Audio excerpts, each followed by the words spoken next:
Is there anything more unsettling than the feeling of being watched, of knowing that eyes are on you when you believe you are utterly alone? It's a primal fear, isn't it?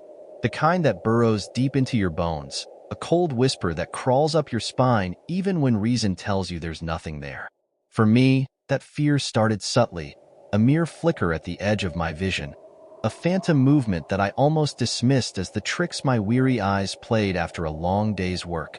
But it escalated, inch by chilling inch, until it became a suffocating blanket of dread, wrapping itself around every corner of my once peaceful home. My name's Frank, and I've spent more years than I care to count under the harsh glare of a welding torch. 40 years, give or take, of fusing metal, shaping it to my will. It's honest work, demanding and physical, but there's a satisfaction in it, in creation, in taking raw materials and forging them into something strong and useful. For years, that strength extended beyond my trade and into my life. I was a man who could handle anything, face anything head-on, or so I thought. I live on a sprawling farm, land that's been in my family for generations. It's a beautiful place, especially in the twilight hours, when the world seems to hold its breath. But it's too big now, too quiet. Just me rattling around in this old farmhouse, the silence amplifying the emptiness since cancer took her. My kids, bless their hearts, they've got their own lives, their own families scattered across the state. It's just me and Bosley now. Bosley, my old German shepherd, a loyal shadow who pads through the echoing rooms with me, his presence a comforting anchor in the growing loneliness. The house is too large for one person, I know that. Common sense screams at me to downsize, to move into something manageable, something less haunted by memories. But I can't. Not yet, maybe not ever. Every corner of this house holds a piece of Maria, a ghost of laughter, a whisper of her touch. To leave would be to abandon those fragments too, to erase her even further from my life, and my heart just can't bear it. Late nights, those were always Maria's and my time. After the day's labors were done, when the farm settled into slumber and the stars began to prick the inky sky, we'd walk. Not grand adventures, just simple loops around our property, letting the stillness seep into us, washing away the day's grit and grime. Even after she was gone, I kept the habit. There's a solace in the quiet, a simplicity that the daytime noise and demands just can't offer. It's as if the world itself exhales, and for a little while, everything feels manageable again. One night, not too long ago, after a particularly brutal day in the shop, stubborn machinery, a looming deadline, the usual headaches, I craved that stillness more than ever. The air was crisp, carrying the earthy scent of turned soil and the faint, sweet aroma of dying leaves. Bosley, his gray muzzle catching the pale moonlight, trotted faithfully beside me, his breathing a soft, rhythmic counterpoint to the silence. Sometimes, looking at him, his unwavering devotion in his old eyes, I'd think he understood me better than most humans ever had. Sometimes, I even suspected he liked me more than I liked myself. We walked our usual loop, a familiar path etched into the landscape and into my memory. The crickets chirped their evening song, a sound so common it was almost part of the silence itself.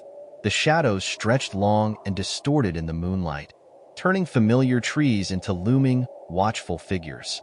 I was lost in thought, the day's frustrations slowly unwinding, when something snagged my attention. We were heading back towards the house, the farmhouse looming into view against the night sky, when a flicker of movement caught my eye. It was fleeting, barely there, but enough to make me pause. My gaze drifted upwards, drawn to the second-story window, the one that stared out from what used to be our bedroom. Maria and I's bedroom. For a split second, a heartbeat of utter, disbelieving confusion, I thought I saw something shift behind the glass. A shadow, perhaps? A fleeting distortion in the moonlight? It was so quick, so indistinct, that my mind initially struggled to register it as anything real. I stopped dead in my tracks, Bosley halting beside me, sensing my sudden stillness, his head cocked questioningly. My breath hitched in my chest, and a cold tendril of unease snaked its way through my calm. I stared, transfixed, at that window, my heart beginning to pound a heavy, irregular rhythm against my ribs. There was no reason, absolutely no logical reason, for anyone to be up there. That room. I hadn't stepped foot in that room since she was gone. Years. Years of locked doors and unspoken grief. Years of refusing to let anyone, even myself, breach that sanctuary of memory and pain. The thought of a stranger, an intruder, violating that space, shattering that fragile, self-imposed boundary. It sent a jolt of pure, incandescent rage through me. My blood started to boil, a slow, simmering fury that threatened to erupt. This wasn't fear, not yet. This was anger, raw and potent, fueled by a lifetime of self-reliance and a fierce protectiveness over what was mine, what was sacred. Someone was in my house. Someone was in her room, and I wasn't going to stand for it. Without another thought, fueled by adrenaline and righteous fury, I turned and rushed towards the house. Bosley, sensing the shift in my mood, the sudden urgency, was instantly at my heels, a silent, powerful presence beside me. I burst through the back door, the familiar creak of the hinges echoing through the quiet house, and took the stairs two at a time, my heart hammering against my ribs like a trapped bird. Upstairs, the hallway was cloaked in shadow, the air thick with the musty scent of disuse. I reached the bedroom door, my hand trembling slightly as I grasped the cold brass knob. Taking a deep, steadying breath, I pushed it open and stepped inside. Darkness. Utter, suffocating darkness. The moonlight, so bright outside, seemed reluctant to penetrate the heavy curtains that I'd drawn years ago. A final act of closure. For a moment, I stood there, just inside the doorway, my eyes straining to adjust, my senses on high alert. Silence.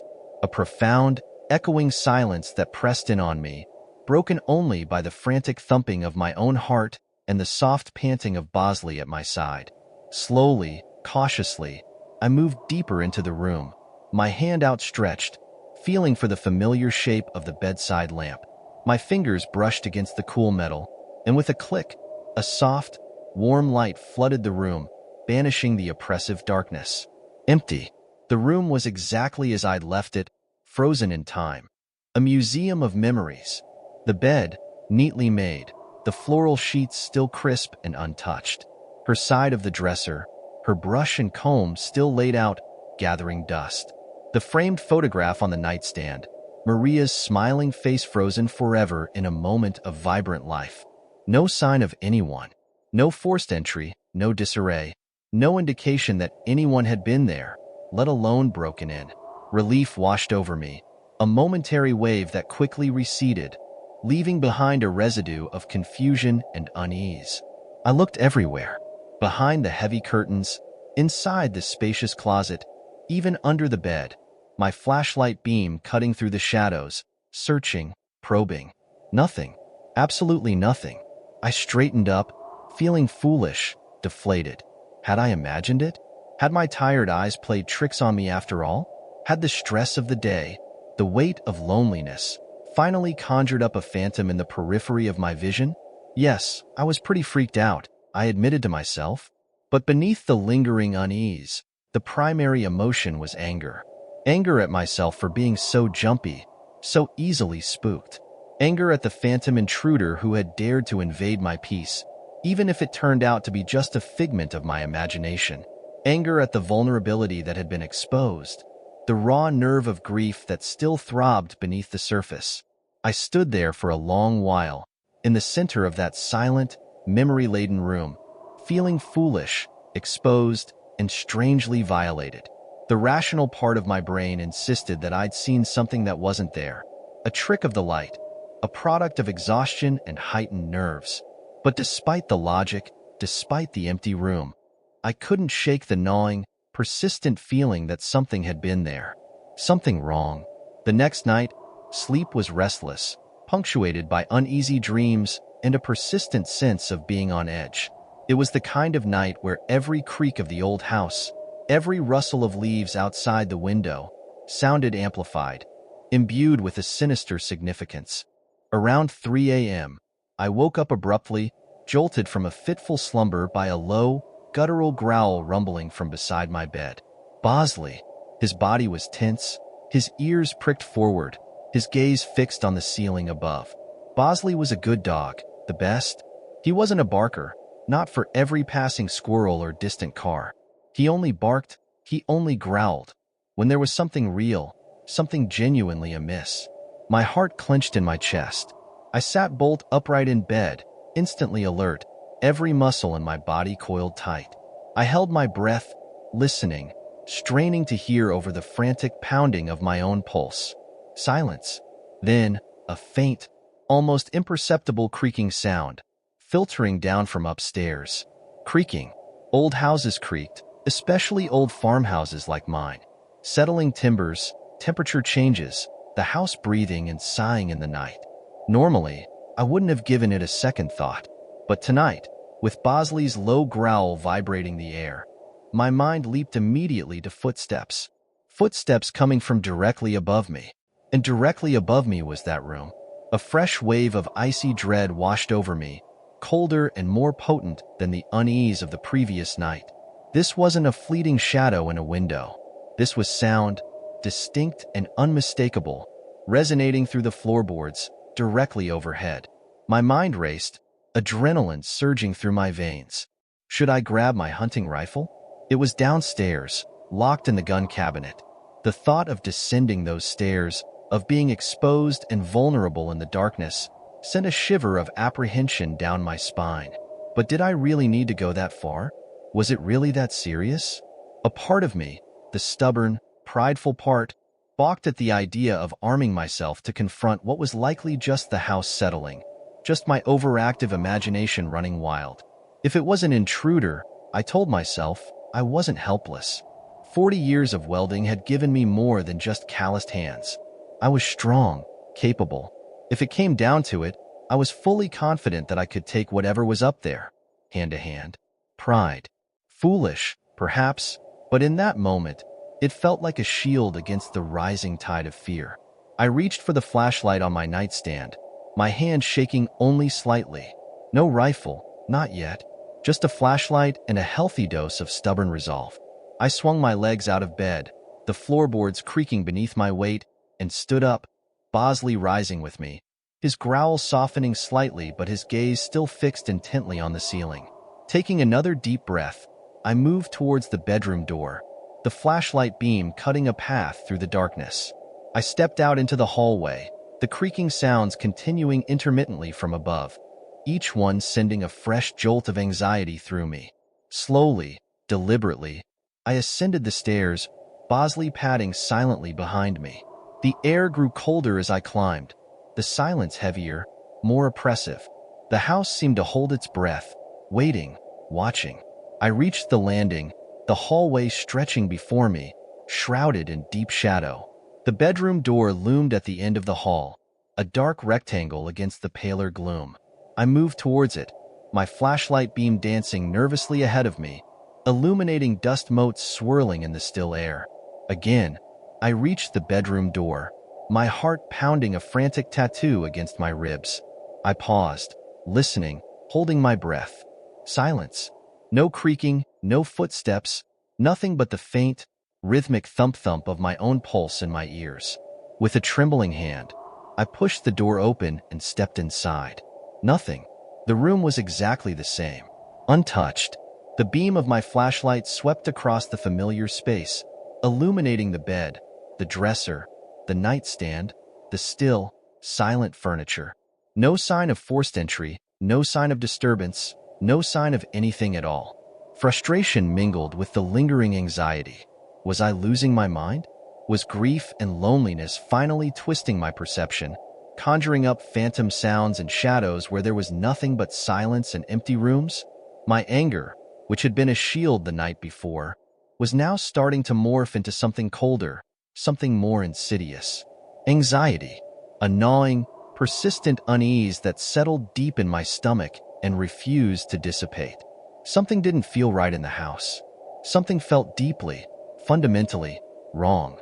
And the emptiness of that silent, undisturbed room only amplified that unsettling feeling. The following night, The dread was a tangible presence in the air, thick and suffocating. Sleep was impossible. I tossed and turned for hours, every creak of the house, every rustle of leaves outside, sending jolts of apprehension through me. Finally, around midnight, I gave up on sleep altogether. Restlessness gnawed at me, an insistent urge to do something, anything, to dispel the growing unease. I got out of bed, Bosley rising with me, his eyes mirroring my own anxiety. I went downstairs, drawn by a sense of unease that I couldn't ignore. The house was dark, silent, the shadows deep and impenetrable. As I reached the bottom of the stairs, I stopped, my breath catching in my throat. The kitchen lights were on. A warm, artificial glow spilled out from under the kitchen door, illuminating the hallway in a harsh, unnatural light. My heart lurched violently in my chest. I knew I had turned them off before bed. I was meticulous about that, about conserving electricity, about not leaving lights burning unnecessarily. It was a habit ingrained from years of frugality, years of respecting resources. There was no question, no doubt whatsoever in my mind. I had turned those lights off, and now they were on. A cold wave of fear, stark and undeniable, crashed over me, obliterating the lingering doubts, the rationalizations, the attempts to explain away the strange occurrences. This wasn't my imagination. This wasn't the house settling. This was something real. Someone was in my house. Panic began to claw at the edges of my composure. My hands started to shake, and a cold sweat broke out on my brow. I was alone, vulnerable, in the dead of night, with an intruder inside my home. This was no longer a game of shadows and creaking sounds. This was real. This was dangerous. My mind scrambled, adrenaline surging, instincts taking over. My first thought was to call for help. My hand trembled as I reached for the phone on the hallway table and dialed 911. My voice tight and strained as I spoke to the dispatcher, telling them, trying to explain, that I thought someone might be sneaking around in my house. The police arrived quickly, sirens wailing briefly as they pulled up outside, then cutting off abruptly, plunging the farm back into a strained, expectant silence. Two officers, young, professional, but with a hint of skepticism in their eyes, emerged from their patrol car and approached the house. I met them at the door, my heart still hammering against my ribs, Bosley growling softly beside me, his hackles raised. I led them inside, explaining again what had happened, the lights, the sounds, the unease, the feeling of being watched. They were nice about it, polite and reassuring. They searched the house, thoroughly, professionally, from top to bottom, every room, every closet, every corner. They checked the windows, the doors, the perimeter of the property, and they found nothing. Nothing out of place, no sign of forced entry, no indication that anyone had been inside except for me and Bosley. They emerged from their search, their expressions sympathetic but unconvinced. They were nice about it, as I said. They told me it was probably just my nerves, the old house playing tricks, stress and fatigue. They advised me to try and relax, to get some rest. They told me to call again, anytime, if I needed them. But I could tell in their eyes, in their polite but dismissive tone, that they didn't believe me. They thought I was just an old, lonely man, spooked by shadows, imagining things that weren't there.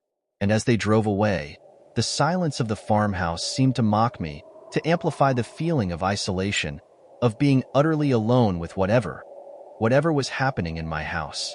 The next night was the worst. By far. The memory of it still sends a shiver of ice down my spine. Even now, sleep was an impossible luxury. The anxiety had tightened its grip, squeezing the air from my lungs, constricting my chest, leaving me in a state of perpetual hypervigilance. Every shadow seemed to writhe, every sound seemed pregnant with menace. Around 2 a.m., fueled by desperation and a frantic need for answers, for some kind of resolution, I made a decision. A foolish decision, perhaps, born of exhaustion and frayed nerves. I decided to go upstairs, to check the bedroom again. I don't know why. Maybe I thought, irrationally, that if I faced it again, confronted the source of my unease directly, it would somehow settle my mind. Maybe I was hoping to find something, anything, That would explain the creeping dread. That would prove I wasn't just imagining things. With Bosley padding silently beside me, I ascended the stairs, the familiar creaks echoing in the oppressive silence. The air upstairs was colder, heavier, charged with an almost palpable tension. I reached the bedroom door, my hand trembling as I reached for the knob. This time, I didn't hesitate. I didn't pause to listen. I just opened the door and stepped inside, and froze. The scene that greeted me was surreal, disorienting, nightmarish. The room was no longer the sterile, untouched sanctuary of grief that I had carefully preserved for years.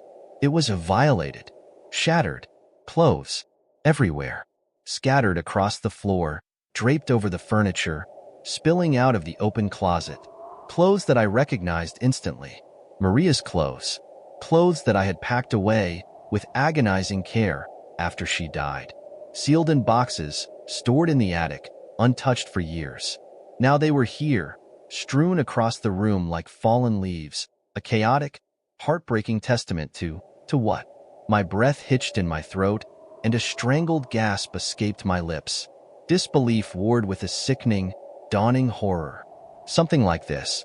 This didn't just happen randomly. Boxes didn't magically open themselves. Clothes didn't spontaneously unpack themselves and scatter across a room in the dead of night. And then I saw her, standing in the doorway of the ensuite bathroom, a shadowy figure silhouetted against the dim light filtering in from the hallway. A woman, just standing there, staring at me. I couldn't see her face clearly, not in the dim light, not from this distance. But even in the shadows, I could tell. It wasn't Maria. It couldn't be Maria. This woman, she was too short, too slight. Maria had been taller, stronger, more substantial. I didn't know who she was. I had never seen her before in my life. But she didn't belong there. Not in my house. Not in that room. Terror, raw and primal, unlike anything I had ever experienced before, seized me. My heart stopped, then slammed into motion, hammering against my ribs, a frantic drumbeat of pure, unadulterated fear. My breath hitched in my throat, and my legs felt rooted to the floor, frozen in place by the sheer, paralyzing dread. Without thinking, without conscious volition, driven by instinct, by a desperate surge of adrenaline, I reacted. I ran. Not away, not backwards, not downstairs. I ran at her. A guttural roar tore from my throat, a sound of pure, animalistic fury and terror. I charged, blindly, desperately, towards the shadowy figure in the doorway. She didn't scream. She didn't cry out. She didn't even flinch. She simply turned and bolted. She moved with an unnerving speed, a blur of motion in the dim light, disappearing from the bathroom doorway and darting out of the bedroom, down the hallway, towards the stairs. I was right behind her, adrenaline coursing through my veins, fear and rage propelling me forward. I thundered down the stairs after her, Bosley barking furiously now, his growls escalating into sharp, frantic barks. By the time I reached the bottom of the stairs and burst through the front door, she was gone. Vanished. The night air was cold against my sweat-soaked skin, the moonlight casting long, distorted shadows across the yard. I stood there, panting, my heart hammering, my flashlight beam sweeping wildly across the empty landscape. Bosley, barking and growling, was already tearing across the yard, sniffing the ground, tracking the scent of the intruder. I followed him, my flashlight beam cutting through the darkness, searching, desperate to find some trace of her, some explanation for the nightmare that had just unfolded. We searched the property, thoroughly, relentlessly, for what felt like hours. The fields, the woods, the outbuildings, every corner of the farm, bathed in the cold, indifferent moonlight. But there was no trace of her. No footprints in the dew-soaked grass, no broken branches, no sign of disturbance, nothing. She had simply vanished, as if swallowed by the darkness itself. I didn't sleep that night, or the next, or for months after that. Sleep became a battlefield, a nightly struggle against the relentless tide of fear and anxiety. Every creak of the house, every rustle of leaves, every whisper of wind became a potential footstep, a phantom presence, a reminder of the woman in the bedroom. I was constantly on edge, perpetually exhausted, living in a state of simmering terror. Every little noise set me off, sending my heart racing, my senses straining, my body tensing, ready to react, to defend myself against what? I didn't even know. I slept with my hunting rifle next to my bed, loaded, safety off, my finger hovering near the trigger, terrified that I'd have to use it, that I'd have to confront whatever was tormenting me, whatever was lurking in the shadows of my own home. One night, in the depths of my sleepless torment, the thought of calling my brother crossed my mind. He lived a few hours away, but he was strong, reliable, someone I could trust. The idea of having another person in the house, another set of eyes and ears, offered a fleeting glimmer of comfort. But then pride, stubborn, ingrained pride, reasserted itself. I wasn't going to do that. I was raised to always handle my own problems, to face my own fears, to be self-sufficient, independent.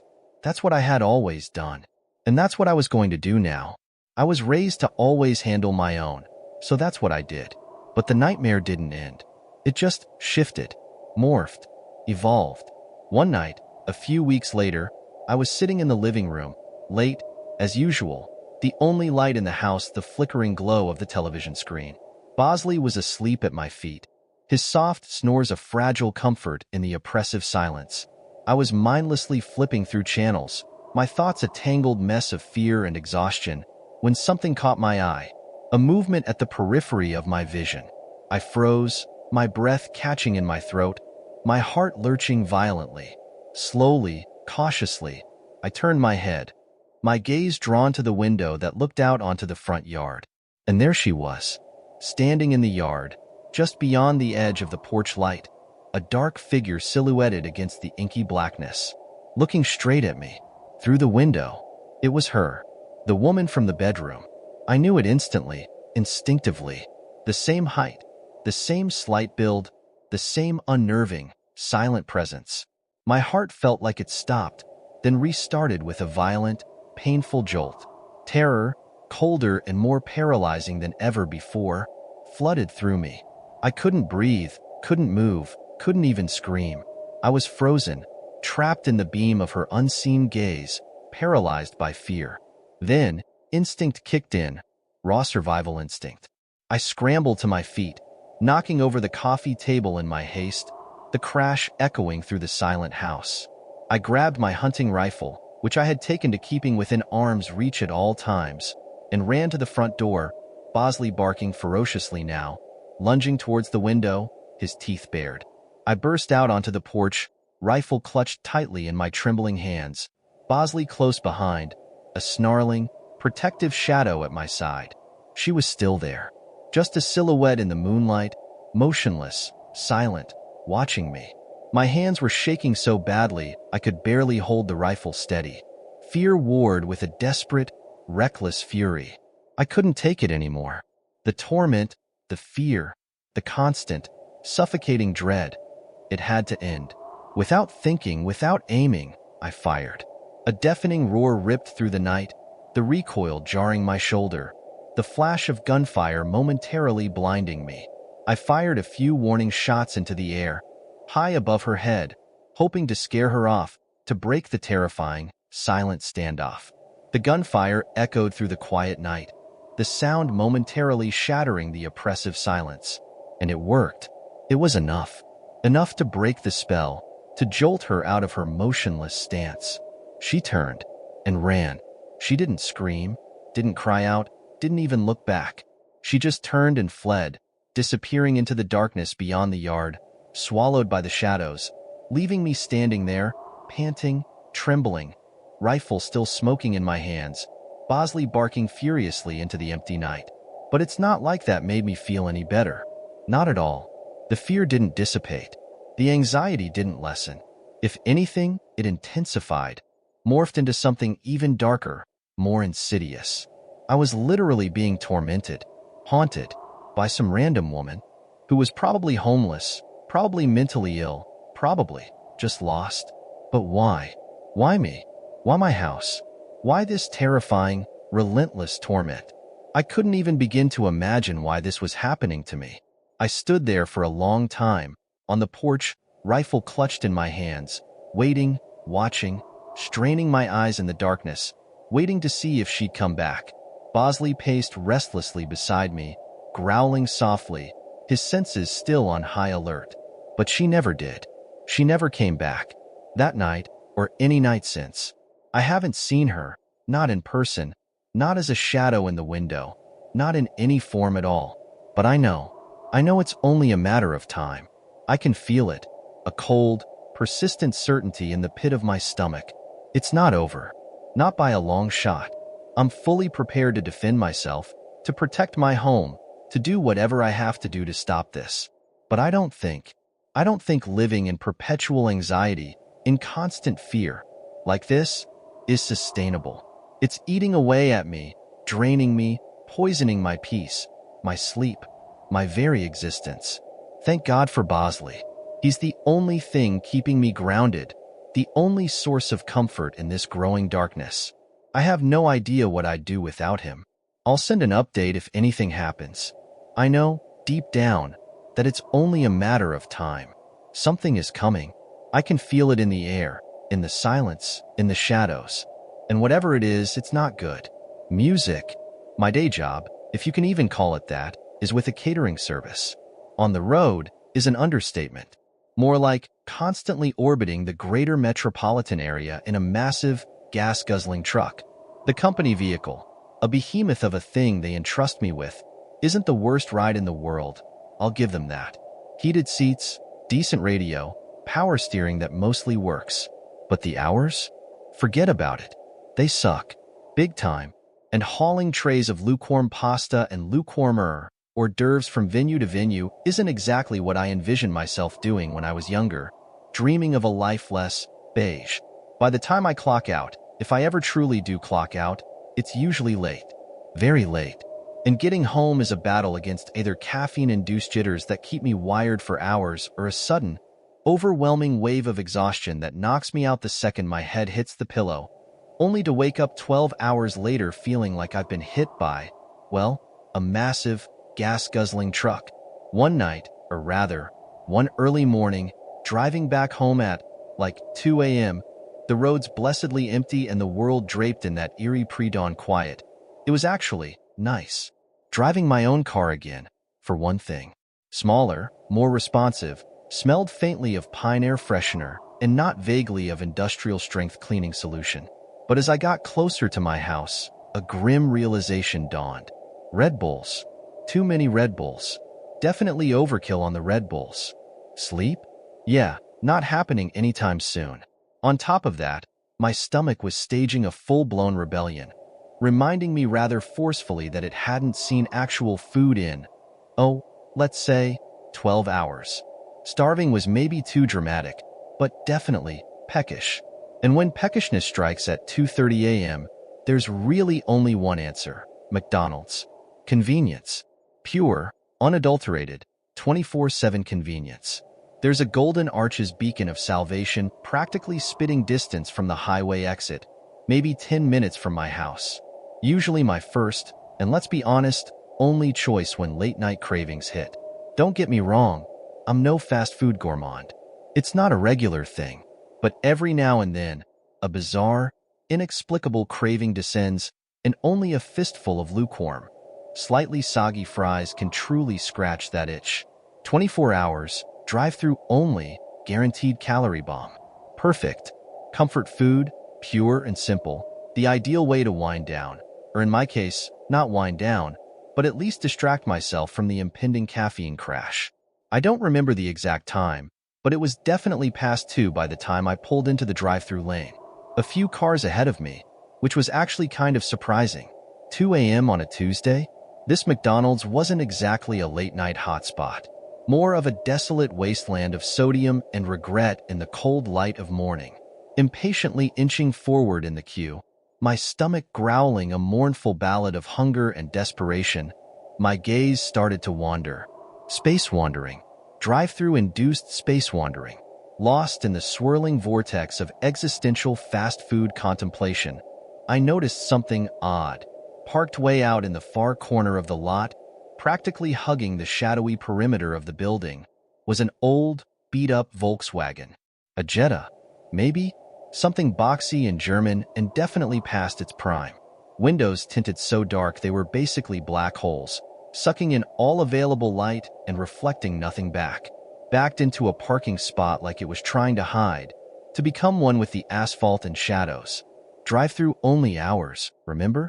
McDonald's itself was locked up tighter than a drum, brightly lit and utterly deserted inside. No indoor dining at this ungodly hour. So why was there a car parked in the lot at all? Employee parking? Maybe. Reserved spots were on the other side of the building, further away from the drive-through, but still, it just felt off. Maybe just someone eating in their car, I reasoned. Perfectly plausible explanation. Guilty of that myself, on occasion. Privacy fries, solitude McNuggets. Who was I to judge? Still, it was an odd sight. A lone, shadowy VW lurking in the desolate corner of a 24-hour McDonald's parking lot at 2:30 a.m. My turn at the speaker. Voice crackling through the intercom, I mumbled my usual late-night desperation order. Quarter pounder with cheese, large fries, McChicken, Diet Coke. The illusion of health, gotta maintain appearances. Paid at the window, received my paper bag of grease-laden salvation at the next, and pulled out of the drive-thru. Fries already halfway devoured, the comforting, salty potatoey goodness starting to chip away at the Red Bull-induced edge. Didn't want to go straight home just yet. Not quite ready to face the empty house, the looming silence, the everything. But idling in the McDonald's parking lot felt just a tad too pathetic, even for me. Brain-racking, desperate for a decent place to consume my fast food feast in semi-peace and quiet. Lush area I live in, technically suburban, butting right up against some serious greenery. Lots of options, nature-wise. But didn't want to beat around the bush too much, considering the ungodly hour and the fact that, let's be honest, I was mildly paranoid after recent events. Nature preserve. Massive nature preserve, literally down the street from my house.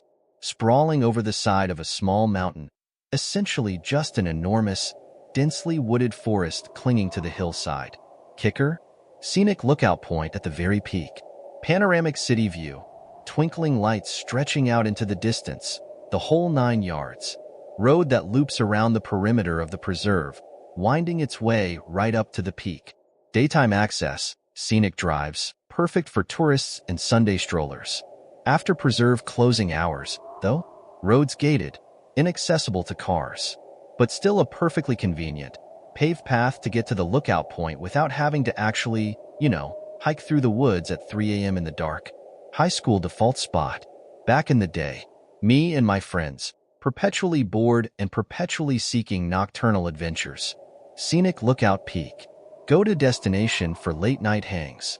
Talk, smoke, stare at the city lights, contemplate the vast emptiness of teenage existence. The usual. Actually hadn't been up there in ages. Years, probably. Just too busy. Too tired. Life, work, adulting. Ugh. But tonight, a nostalgic trip to scenic lookout peak, complete with comfort food and city lights, sounded perfect. Much needed nostalgia rush, maybe. Distraction from the creeping dread that had become my constant companion. Nature preserve parking area. Pulled in. Completely empty. Parking area being generous. More like a big, vaguely defined patch of gravel that veered off from one of the roads that ran past the preserve border. No designated parking spots, no lines, no nothing. Just gravel and trees and the looming darkness of the preserve itself. Preserve closed, remember? Meaning, lookout point access via car, gated, denied. Meaning, walk all the way up from outside the gates. Meaning, engine still running, fry consumption momentarily paused. Engine still idling, window still down, fry grease scented night air filling the car. Headlights. Headlights pulling into the lot. Headlights heading straight for me. Or, rather, for the parking area in general. Unsettling enough on its own. 2:30 in the morning, middle of nowhere, empty nature preserve parking lot. Who else would be here? And then recognition. Dread. Ice in my veins. Headlights resolving into, a beat-up Volkswagen. Boxy, German, tinted windows. The exact same VW from the McDonald's parking lot. 100% certain. No doubt whatsoever. The same car. Here. Now. In this desolate, middle-of-nowhere parking lot. Minutes after I saw it at McDonald's. Parked a little ways away from the gravel patch edge, engine cut off. Vaguely hoping to blend into the shadows, to become one with the desolate pre-dawn landscape. Unease. Pouring in. Flooding in. Chilling. Visceral unease. Coincidence? Statistically improbable, bordering on impossible. Followed? My heart started to hammer against my ribs, adrenaline spiking. Followed by a beat-up VW, occupied by who knew who, for reasons unknown, at 2:30 a.m. to a deserted nature preserve parking lot. Definitely not good. Window partially rolled down. Listen. Straining ears. Silence. As far as I could tell, no music coming from the VW. No engine noise. Just silence. Heavy, pregnant silence. Nothing happened. Minute or so ticked by. VW remained parked, silent, shadowy. My fear, initially sharp and acute, started to soften, fade. Maybe, probably just paranoia. Late night, too much caffeine, recent events, heightened anxiety. Overreacting. Definitely overreacting. They were probably doing the same thing I was. Out for some fresh air. Smoke break. Nature preserve parking lot, despite the desolation, was actually popular for that kind of thing. Late night illicit activities, shadowy rendezvous, clandestine, whatever. Probably just some kids, out for a smoke, a make-out session, something equally innocuous and vaguely teenage. Still, weirded out. Majorly weirded out. Coincidence or not, something about this whole situation felt off. Terribly, unsettlingly off. Couldn't shake the feeling. Paranoia. Telling myself, paranoid. Just one of those unexplainable coincidences. Right? Had to be. Had to be. Sat there for another minute, debating. Should I just go home? Fry craving suddenly less urgent. Stomach less demanding. Anxiety levels spiking into the red zone. Didn't want to leave. Not really. Nostalgia, city lights, faint hope of peace and quiet still vaguely appealing. But didn't want to be alone either. Not here. Not now. Not with the shadowy VW lurking in the corner of the lot. Phone. Grabbed phone. FaceTime. Scroll. Scroll. Scroll. Sebastian. Close friend. Lives a few minutes away. FaceTimed Sebastian. Desperate. Last-ditch attempt at sanity preservation. Told myself, internally, silently, bargaining with the universe. If Sebastian doesn't pick up, screw it. Eat fries in the car, drive straight home, lock all the doors, barricade myself inside. Rifle within reach, Bosley on high alert. Sebastian picks up? Maybe, just maybe, sanity prevails. He actually picked up. Ringing, ringing, ringing, then blurry, sleep-rumpled face filling the screen. Sebastian. Awake? 2:30 a.m. on a Tuesday? Surprised. Mildly surprised. Dude, what's up? Everything okay? Sleepy voice, slightly slurred, but definitely conscious. Awake-ish. Dude, you awake? Seriously? What are you doing up? Relief flooding in, washing away a significant chunk of the icy dread. Just hearing another human voice, a familiar voice, suddenly a lifeline. Paper. Uprising a paper. History midterm. Procrastination. Man. You know. Sebastian, history major, perpetual student, champion procrastinator. Paper uprising. Figures. Convinced him. Brief, frantic, semi-coherent explanation of McDonald's VW. Nature preserve parking lot. General weirdness. Swinging by. Hanging out. Scenic lookout peak. City lights. Fries. Distraction from impending existential dread. Sebastian, bless his perpetually bored and perpetually sleep-deprived soul, was down. 10 minutes. He'd be there in 10. 10 minutes. 10 minutes to kill. 10 minutes alone in a deserted nature preserve parking lot at 2:30 a.m., with a shadowy VW lurking nearby, while waiting for rescue via sleep-deprived history major. 10 minutes. Felt like 10 years. Eyes glued to the VW. Still hadn't moved. Still silent, shadowy, vaguely menacing. Tried to shake it off. Paranoid, paranoid, paranoid. Telling myself, being ridiculous, overreacting. Nothing to worry about. Just coincidence. Just headlights. Headlights pulling into the lot. Not VW headlights. Different headlights. Brighter, newer, definitely not German and boxy. Sebastian's headlights. Salvation headlights. Relief. Massive wave of relief. Sebastian. Here. Sanity restored. Maybe. Sebastian pulled in, parked a few feet away. Exited his car. Visibly confused, vaguely concerned. Sleep still clinging to his eyes. But here. Present. Solid. Felt a lot better. Solidarity. Safety in numbers. Even if the numbers were just two, and one of them was fueled by caffeine and paranoia, and the other was fueled by sleep deprivation and historical paper uprising desperation. Both got out of cars. Started walking.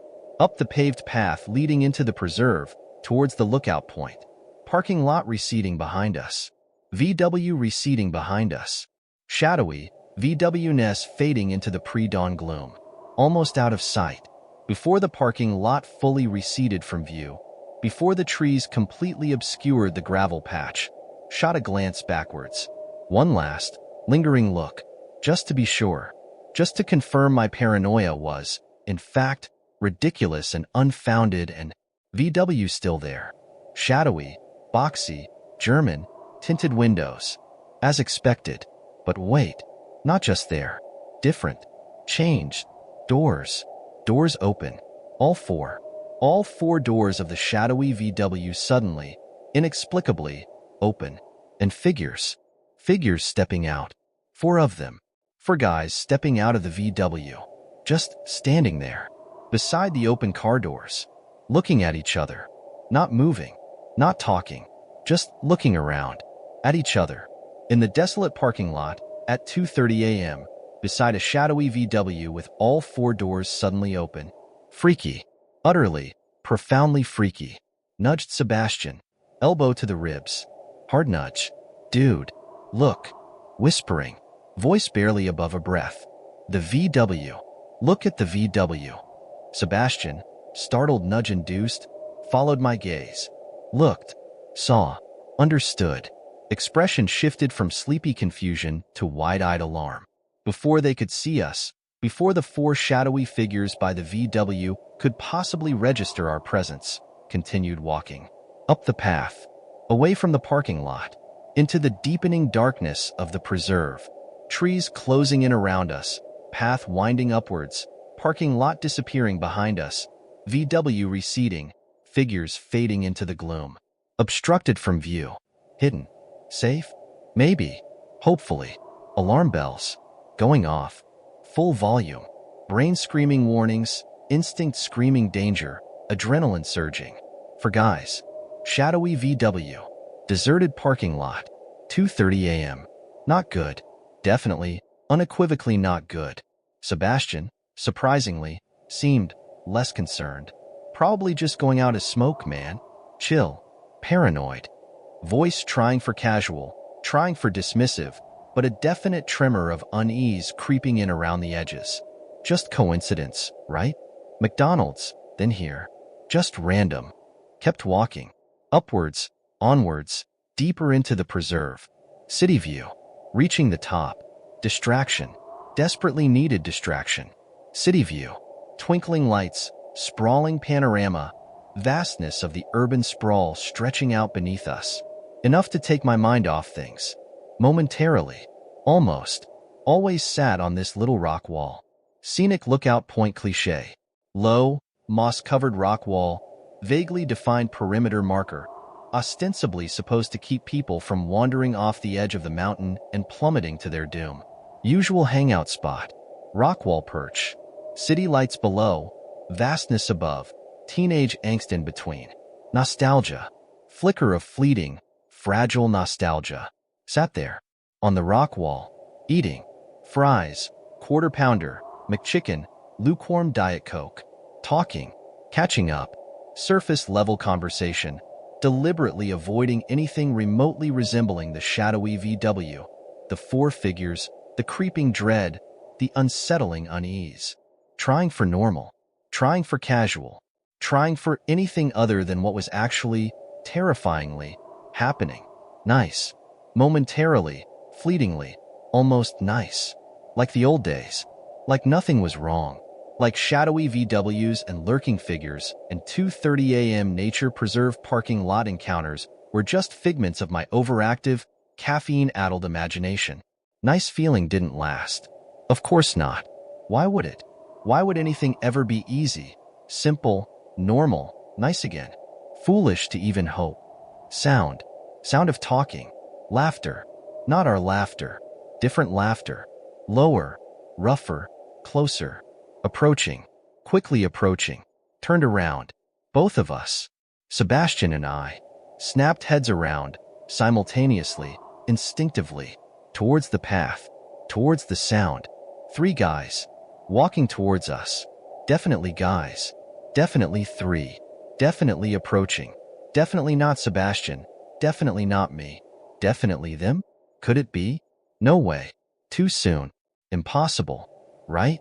Three guys. Walking towards us. Sharing something. Small. Cylindrical. Glowing ember at the tip. Blunt. Joint. Doobie. Whatever you wanted to call it. Definitely smoking something.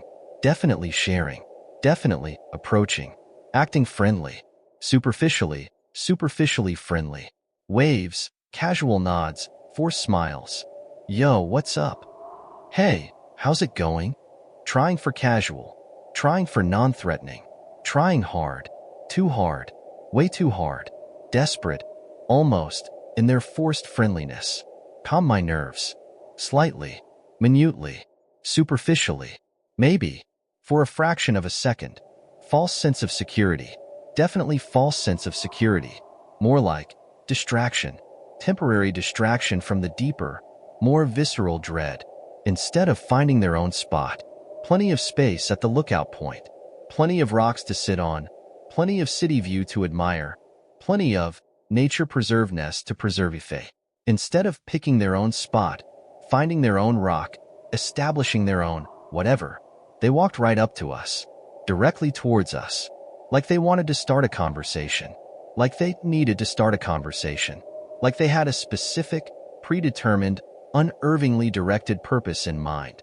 Guy in the lead, blunt holder, covered in tattoos, neck tattoos, arm tattoos, hand tattoos, probably face tattoos under the shadow of his hoodie, nose ring, thick silver hoop piercing one nostril. Intimidating, definitely, deliberately intimidating. Looked hard, hard-edged, hardened, hard. Flashed half a smile. Forced, strained, unsettling half smile. Before asking, before uttering words, before breaking the forced, unnerving friendliness facade. Yo, you guys want to smoke? Smoke? Seriously? That's it? That's the angle? That's the approach? After the VW, the four figures, the 2:30 a.m. nature preserve parking lot rendezvous, the forced friendliness, the direct approach, the everything? Smoke? Really? No. No thanks. We're good. Sebastian, polite, casual, dismissive, trying to shut it down, trying to disengage, trying to escape, probably trying to escape, definitely trying to escape. One of the other guys. Not tattoo guy, not blunt guy, other guy. Laughed. Short, sharp, barking laugh. Not friendly laugh. Definitely not friendly laugh. More like mocking laugh. Derisive laugh. Uncomfortable laugh. Scared. Huh? Little bitches. Fucking scared. Sebastian scoffed. Audible scoff. Verbal scoff. Whatever, dude. Just not interested. Thanks anyway. Trying to stand ground. Trying for bravado. Trying to mask the growing unease, the escalating tension, the definitely not good vibes radiating off these three guys in waves. Curiosity. Stupidity. Call it what you will. My curiosity got the better of me. Foolish, reckless, utterly ill-advised curiosity. Blurted out. Question. Stupid question. Unnecessary question. Potentially dangerous question. What were you guys doing at McDonald's? Silence.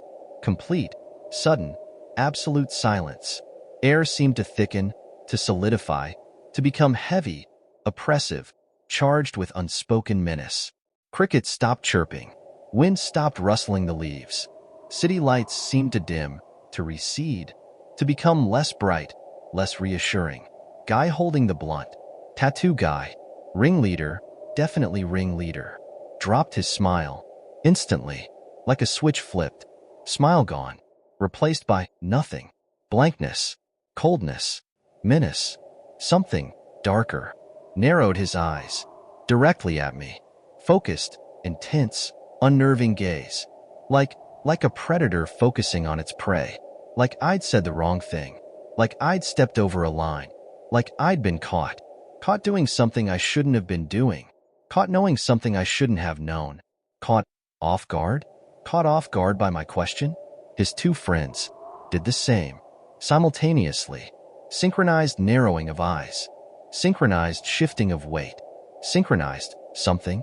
Subtle, almost imperceptible shift in posture, in stance, in energy. Menacing energy. Escalating menace. Staring at us. Both of them. Me and Sebastian. Cold expressions. Blank eyes. Unreadable faces. Uncomfortably long time. Silence stretching out, becoming thick, suffocating, unbearable, unbearably long, uncomfortably silent, unbearably uncomfortable. That's when I remembered. VW. Four guys in the VW. McDonald's parking lot VW. Nature Preserve parking lot VW. For figures stepping out of the VW. Four. Not three. Four. One of them was missing. Missing from the group of three approaching us on the lookout point. Missing from the blunt sharing, forced friendly, menacing trio. One guy missing. Where was the fourth guy? What was he doing? Where was he? Why wasn't he here? Heart started racing. Again. Faster. Harder. Louder. Pounding. Thumping. Threatening to burst out of my chest. Adrenaline surging. Fight or flight. Definitely flight. Flight response kicking in. Full force flight response. Fully prepared to run. Right then and there. Bolt. Sprinting, scrambling, scrambling over the rock wall, down the hillside, into the darkness, away from these three, away from the missing fourth, away from the escalating dread, away from everything. Run. Just run. Knew Sebastian was thinking the same thing. Could see it in his eyes. Wide eyes, darting glances, subtle shift in posture, almost imperceptible tensing of muscles. Sebastian, also ready to run. Sebastian, also terrified. Sebastian, also trapped. Just like me. Finally, tattoo guy, ringleader, blunt holder, spoke, broke the unbearable silence. Voice, low, gravelly, menacingly casual. Work nights, man. Just got off. McDonald's, you know? Work. Job. Pulled his hoodie up. Flashed something. Quickly, briefly, almost imperceptibly. Glanced downwards. Hoodie pulled back, revealing something. Uniform. McDonald's uniform. Partial glimpse of McDonald's uniform. Just enough. Just enough to register. Just enough to confirm. To explain. To defuse. Think because he knew. Knew we wouldn't have believed him otherwise. McDonald's uniform reveal. Desperate attempt at credibility. Desperate attempt at de-escalation. Desperate attempt at something. Went on to say. Voice still low, still gravelly, still menacingly casual, but slightly. Softer? Slightly less. Aggressive? Slightly. Barely. Come to this spot every day after work. Chill. Smoke. Friends. You know? Hang out. Plausible. Superficially plausible. McDonald's uniform. Late night. Nature Preserve lookout point. Smoking blunt. Hanging with friends. Plausible scenario. Could be true. Might be true. Possibly true. Calm me down. Bit. Slightly. Minutely. Superficially. Definitely superficially. Deeper dread. Still lurking. Still present. Still, something about this situation was terribly off. Terribly, fundamentally, deeply off. Something just Didn't add up. Didn't feel right. Didn't smell right. Didn't anything right. Could tell Sebastian felt the same. Could see it in his eyes. Still wide. Still darting. Still terrified. Still ready to run. Still trapped. Time to go. Definitely time to go. Too weird. Too uncomfortable. Too dangerous. Needed to get out of here. Needed to escape. Needed to run. Well, yeah. Cool. Sounds good. We should probably, head out. Late. You know. Sebastian, fumbling for words, trying for casual dismissal, trying for nonchalant escape route. Trying, desperately. Started walking. Backwards, away from the three guys, towards the path leading down the mountain, back towards the parking lot, back towards the escape. Hopefully. Sebastian stopped. Suddenly, abruptly stopped. Stopped walking. Stopped talking. Stopped everything. Still as a statue. Frozen. Pointing. Fingers pointing. Into the trees. Off the path. Into the darkness. Into the dense woods lining the path. Pointing. Intently pointing. Followed his gaze. Eyes straining. Adjusting to the deeper darkness beneath the trees. Shadows. Just shadows. Trees and shadows and darkness and wait. Something. Something different. Something moving? Something there. Hidden. Half hidden. Partially obscured by the trees, by the shadows, by the darkness. Fourth guy. Fourth guy from the VW. Fourth figure from the parking lot. Fourth member of the shadowy Volkswagen crew. Fourth guy there. In the trees. Hidden. Lurking. Watching. Watching us. Holding something. Couldn't make out what it was. Dark, indistinct shape in his hand. Too far away, too dark, too obscured by shadows and trees and darkness. Something. Definitely something. What was he holding? Why was he hidden? Why wasn't he with the other three? What was going on? Heart started racing. Again. Faster. Harder. Louder. Definite panic. Full-blown panic. Terror. Utter, paralyzing terror. Moment he saw us. Moment fourth guy in the trees realized we'd seen him, that we'd spotted him lurking in the shadows, that we knew he was there. He started moving. Started moving. Towards us? Towards the path? Towards what? Didn't wait to find out. Didn't hesitate. Didn't think. Didn't anything. Just ran. Bolted. Sprinting. Scrambling. Screaming lungs. Pounding heart. Surging adrenaline. Pure. Unadulterated panic fueling every step. Ran. Down the path. Away from the lookout point. Away from the three guys. Away from the fourth guy in the trees. Away from the VW. Away from the nature preserve. Away from everything. Just run. Run for our lives. Glancing back. Instinctively, stupidly, terrifyingly glancing back. Saw him. Fourth guy. Emerging from the trees. Chasing us. Running after us. Towards us. Towards whatever. Three other guys. Tattoo guy. Blunt guy. Other guy. Close behind. Chasing us too. All four of them. Chasing us. Running after us. Towards us. For reasons unknown. Motivations unclear. Intentions terrifyingly ambiguous. Heart pounding. So hard. Thought it would burst. Explode. Implode. Cease functioning altogether. Pounding. Thumping. Hammering. Throbbing. Racing. Screaming. Heart. Heart screaming. Could hear them. Footsteps. Behind us. Getting closer. Footsteps pounding on the paved path. Echoing through the trees. Resonating in the darkness. Footsteps gaining ground. Footsteps. Catching up. Didn't look back again. Couldn't look back again. Too scared to look back again. Fear propelling us forward. Terror fueling our frantic flight. Run. Just run. Run for our lives. Finally made it. Parking lot. Gravel patch salvation. Cars. Our cars. Escape vehicles. Salvation vehicles. Run. Scramble. Fumble for keys. Unlock doors. Jump inside. Slam doors. Lock locks. Start engines. Ignite ignitions. Engage gears. Floor it. Floor it. Pedal to the metal. Tires spitting gravel. Engines roaring. Cars lurching forward. Escaping. Fleeing. Leaving. Vanishing. Disappearing. As I was speeding away. Glancing in rearview mirror.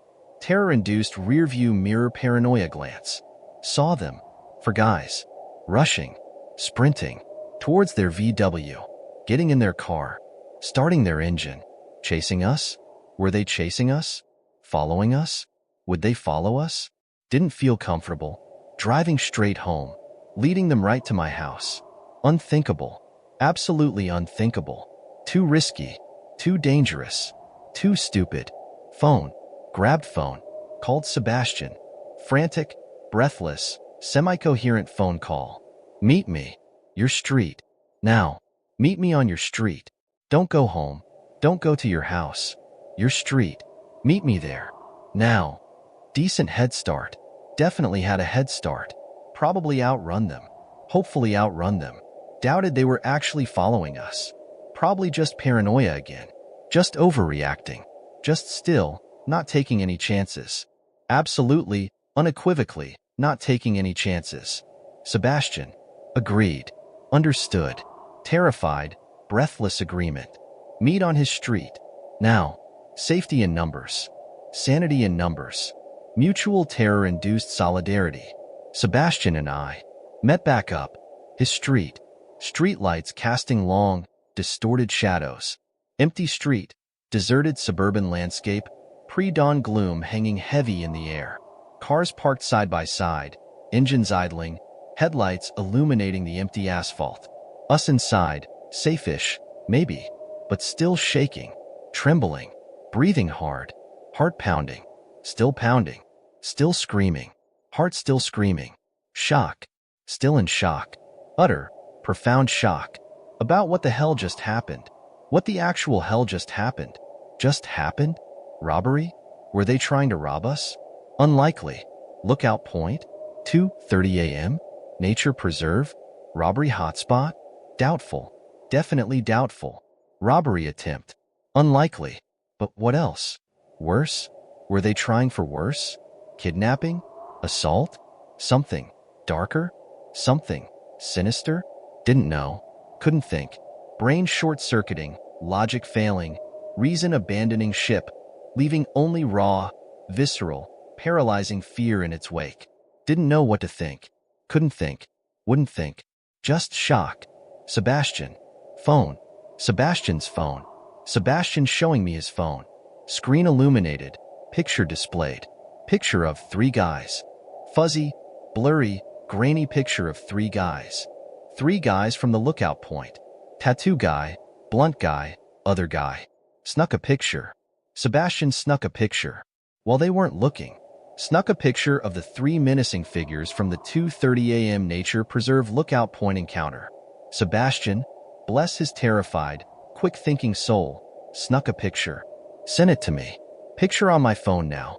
Fuzzy, blurry, grainy picture of 3 potentially dangerous, definitely menacing, unnervingly unsettling figures. Picture. What to do with it? What could I even do with it? Police? Go to the police? Explain? Try to explain the shadowy VW, the deserted parking lot, the 4 figures, the menacing trio, the 4th guy in the trees, the terrifying chase, the near-death experience at the nature preserve lookout point at 2:30 a.m. on a Tuesday? Police. Doubt they'd believe us. Doubt they'd care. Doubt they'd anything. Next day. Day off. Thank God for days off. Desperately needed day off. Convinced Sebastian.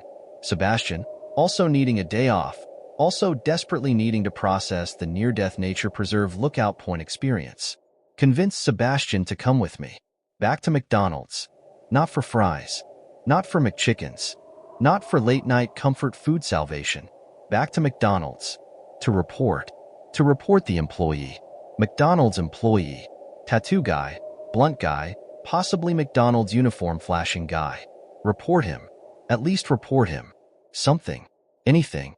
Had to do something. Next day. McDonald's. Daylight hours this time. Mid-afternoon, normal business hours, drive-through still open, indoor dining vaguely populated with normal, non-threatening, non-menacing, non-VW driving, non-nature preserve lurking people. Normalcy. Superficially normal. Maybe. Approached a guy. Inside. Behind the counter. Younger guy. Maybe manager? Maybe just shift-led? Didn't matter. Approached younger guy. Hopes. Hoping younger guy would listen. Hoping younger guy would care. Hoping younger guy would do something. Showed him picture. Sebastian's fuzzy, blurry, grainy picture of the three menacing figures. Told him what happened. McDonald's parking lot. Nature preserve parking lot. Lookout point encounter. Terrifying chase. General weirdness. Escalating dread. Told him everything. Semi-coherently. As coherently as possible given the still lingering shock, the lingering fear, the lingering everything. Younger guy's eyes widened, visibly widened. Expression shifted from bored fast food employee apathy to something else. Something concerned? Something alarmed? Something terrified? Told us something. Younger guy told us something. Something unbelievable. Something literally out of a horror movie. Younger guy's words. Literally horror movie stuff, man. Apparently that guy, tattoo guy, blunt guy, possibly McDonald's uniform flashing guy. Apparently that guy's girlfriend had also worked at that same McDonald's. Same location, same shift, same everything. Girlfriend, ex-girlfriend, had dumped him a few months ago. Dumped him. Didn't take it well. Apparently didn't take it well at all. Harass. Would harass her while she was working. Linger. Lurk. Stare. Threaten. Intimidate. While she was working. Fast food harassment. Low wage. Late night. Minimum wage. Maximum stress. Fast food harassment. Lovely. Stalk. Stalk her after her shifts. Follow her home. Wait outside her apartment. Leave creepy messages. General stalker-wise stalker behavior. Textbook stalker behavior. Textbook terrifying stalker behavior. Fired. He obviously got fired. McDonald's management, surprisingly, actually did something. Fired him. Terminate. I think that's the end of my character limit. Should I continue?